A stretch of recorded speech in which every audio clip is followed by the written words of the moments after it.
কিন্তু এই পালিয়ে যাওয়া ভারত হাসিনাকে আর ফেরত দিবে না। যদি ফেরত না দেয় তাহলে ইন্ডিয়া ক্ষতিগ্রস্ত হবে। কারণ তাকে চাচ্ছিল যে মানে কি দেশে আনে সব বিচার করবে, কিন্তু যদি না দেয় তাহলে তো দ্বন্দ্ব, বন্ধু রাষ্ট্রের সাথে দ্বন্দ্ব লাগিয়েই দেবে।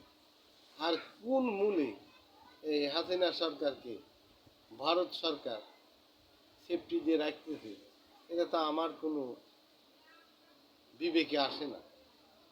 তারপরে যে একটা কথা আছে, বহু বছর আগে থেকেই সে ভারতে ঠাঁই নিয়েছিল, এই কারণে থাকে, কিন্তু এই রাখাটা তো কখনোই সম্ভব হচ্ছে না।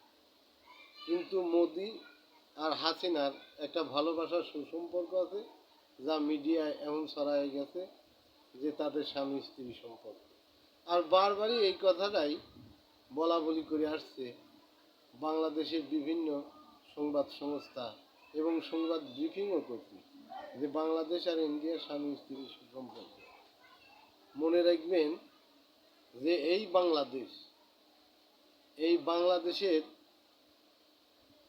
বাংলাদেশের প্রধান আর ভারতের প্রধান দুইজন বন্ধুত্ব সম্পর্ক।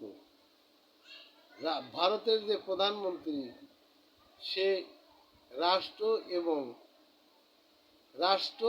এবং রাজনীতিবিদ, যাকে আমরা রাষ্ট্রপ্রধান বলি, সে যদি এই সম্পর্কটা রাখে, ভালোবাসার সম্পর্কটা, আসলে তো এই ভালোবাসার সম্পর্কটা একটা ওই স্বামী স্ত্রী সম্পর্কের কথা বলা হলো, বারবারই বলে আসতেছে এই কথাটা।